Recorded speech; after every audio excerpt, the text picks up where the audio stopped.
Hello పిల్లలు, welcome to చిన్న కథలు. మరో కొత్త కథతో మీ ముందుకు వచ్చాము. హలో పిల్లలు, ఎలా ఉన్నారు? కథ పూర్తిగా చూడండి. ఈ కథలో సోముకి సీత ఏమవుతుందో కామెంట్ చేయండి. ఫస్ట్ కామెంట్ చేసిన వారి పేరుని మనం నెక్స్ట్ వీడియోలో అనౌన్స్ చేద్దాం. ఇప్పుడు మన కథలోకి వెళ్దాం. అనగనగా ఒక గ్రామంలో ఇద్దరు అన్నదమ్ములు నివసిస్తూ ఉండేవారు. ఆ ఇద్దరి అన్నతమ్ముల్లో పెద్దవాడి పేరు సోము మరియు చిన్నవాడి పేరు రాము. తమ్ముడు రాము చాలా అమాయకుడు. రాము తన అన్న చెప్పిన మాటను జవదాటడు.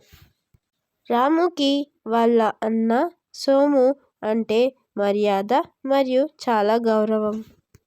వాళ్ళిద్దరి తల్లిదండ్రులు మరణించిన తర్వాత వాళ్ళు చేసిన పనినే వీళ్ళు కొనసాగిస్తూ ఉండేవారు. వాళ్ళిద్దరికీ వాళ్ళ తల్లిదండ్రులు ఇచ్చిన ఆస్తి ఒక ఆవు, చెట్టు, ఇల్లు మరియు ఒక మంచం. అన్న సోము మరియు తమ్ముడు రాము ఇద్దరూ కలిసి ఆ చెట్టు నుంచి పండ్లు తెంపుకుంటూ మరియు ఆవు నుంచి పాలు, పెరుగు పితుక్కుంటూ బ్రతికేవారు. ఆవు నుంచి వచ్చే పాలు, పేడ మరియు చెట్టు నుంచి వచ్చే పండ్లను సంతలో అమ్ముకుంటూ వచ్చిన డబ్బును సగంగా పంచుకునేవారు. లీటర్ పాలు ఎంత బాబు? 1 లీటర్ పాలు 60 రూపాయలమ్మా.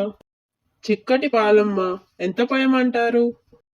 పండ్లమ్మా పండ్లు, తాజా పండ్లు. రావాలమ్మా రావాలి. ఇలా సంతలో అమ్ముకునేవారు. ఇదిగోరా రాము, ఈరోజు వ్యాపారం చేయగా వచ్చిన లాభంలో నీ వాటా. సరే అన్నయ్య. సోము గీత అనే ఒక అమ్మాయిని పెళ్లి చేసుకుంటాడు. పెళ్ళైన కొద్ది రోజులకి సోము మరియు రాము ఇద్దరి వ్యాపార విషయాలను గీత తెలుసుకుంటుంది. రాము అమాయకత్వాన్ని అలసుగా తీసుకొని గీత వారి తల్లిదండ్రులు ఇచ్చిన ఆస్తిని వేరువేరుగా చేద్దామని అనుకుంటుంది.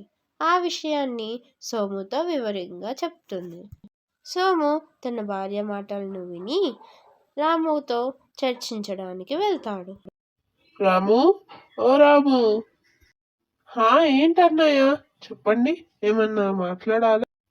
మన అమ్మ నాన్న ఇచ్చిన ఆస్తిని మనం సగం పంచుకుందాం. నాకు ఒక కుటుంబం తయారవుతుంది కదా. అన్నయ్య మాటకు జవదాటని రాము దీనికి సరే అని అంటాడు. సరే అన్నయ్య.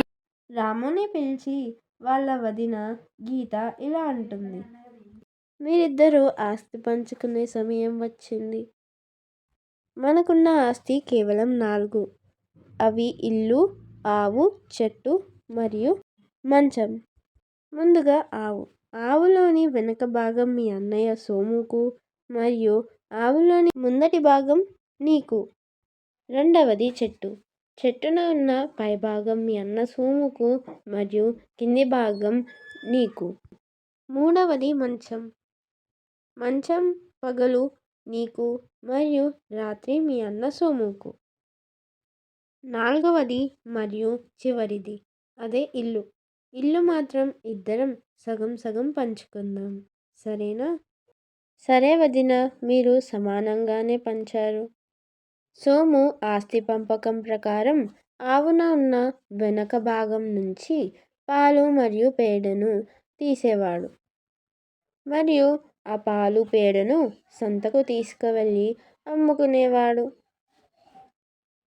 అలాగే గీత కూడా చెట్టున ఉన్న పైభాగం నుంచి పండ్లను తెంపి వాటిని సంతలో అమ్ముకునేది. రాము తన వాటా ప్రకారం ఆవుకి ముందు భాగాన మేత వేస్తూ ఉండేవాడు మరియు చెట్టు కింద భాగాన నీళ్లు పోస్తూ ఉండేవాడు. ఇంత కష్టపడిన రాము రోజు రాత్రి తన అన్నకు మంచం ఇచ్చి తాను మాత్రం కింద నేలపై పడుకునేవాడు. ఒకరోజు రాముకి సీత అనే ఒక అమ్మాయితో పెళ్లి అవుతుంది.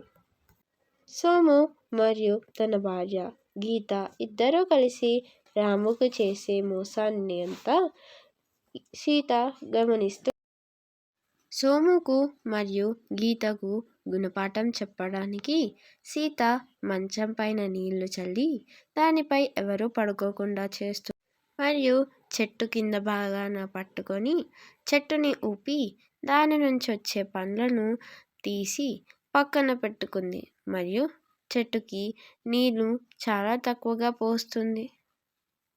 దాంతో సోముకు కొయ్యడానికి పండ్లు లేకుండా అవుతుంది. సీత ఆవుకు పాలు ఇచ్చే అంత గడ్డిని పెట్టకుండా కొంచెం మాత్రమే గడ్డి పెడుతుంది. ఇది గమనించిన గీత ఇలా అడుగుతుంది, మంచం ఎక్కడుంది సీత, కనిపించట్లేదు, ఏం చేశావు? దానికి బదులుగా సీత ఇలా అంటుంది, మంచం దుమ్ముగా ఉందని కడిగి ఆరబెట్టాక. మరుసటి రోజు ఉదయాన సోము పాలు పితకడానికి ఆవు దగ్గరికి వెళ్ళినప్పుడు ఆవు ఎక్కువ పాలు ఇవ్వకపోవడంతో సోము రాముని పిలుస్తాడు. రాము రాము రాము సోము పిలిచిన వెంటనే ఏమైందో అని సోము దగ్గరికి వెళ్తాడు.